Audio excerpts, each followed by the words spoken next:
काश्मीरमध्ये झालेल्या दहशतवादी हल्ल्यानंतर खासदार संजय राऊतांनी अमित शहांवर टीका केली। कलम 370 हटून देखील काश्मीरमध्ये शांतता नाही, हे अमित शहांचं अपयश असल्याचा आरोप राऊतांनी केला। अमित शहा पदाचा गैरवापर करत असल्याची टीकाही त्यांनी केली। तर यावरून नितेश राणेंनी राऊतांवर पलटवार केला। त्यांनी बाळासाहेबांप्रमाणेच इशारा देण्याची हिंमत तुमच्यात आहे का असा सवाल केला।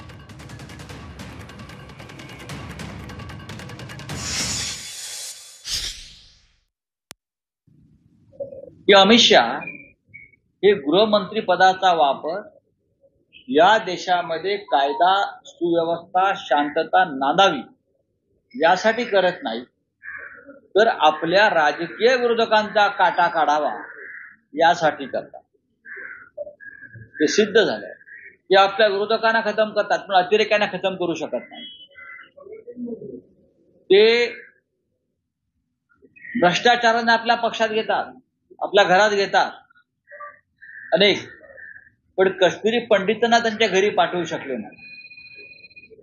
असा गृहमंत्री नरेंद्र मोदींनी पुन्हा एकदा आमच्या देशाच्या छातीवर बसवून मला असं वाटतं या देशातील असंख्य शहीदांचा अपमान तर केलेलाच आहे, पण या देशातल्या कायदा सुव्यवस्थेला सगळ्यात मोठं धोका कोणापासून असेल तर या गृहमंत्र्यापासून आहे। कारण ते कोणत्याही प्रकारे कायदा आणि सुव्यवस्था याबाबत विचार न करता फक्त राजकीय विचार करतात, राजकीय फायद्याचा विचार करतात।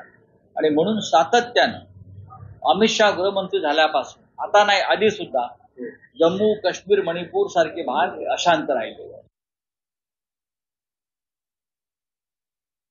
काश्मीरमध्ये किती शांतता आली आहे हे जरा संजय राजाराम राऊतनी स्वतःच्या कुटुंबावर, मी जोर लावतोय, स्वतःच्या कुटुंबावर जाऊन जरा सुट्टीसाठी तिथे जावं, तुम्हाला कळेल तिथे किती शांतता आणि किती विकास झालेला आहे किंवा होतोय।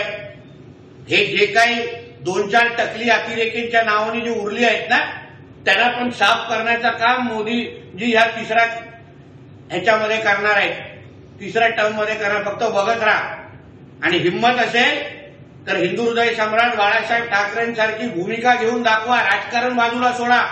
ते आमच्या वैष्णोदेवी बसवर जसा हल्ला केला, जाणाऱ्या बसवर हल्ला केला, तसं तुमच्या हजसाठी पण विमान कसं उडतं हे जसं बाळासाहेबांनी इशारा दिलेला तसं तुम्हाला इशारा देण्याची हिंमत आहे का हे संजय राजाराम राऊतनी सांगावं।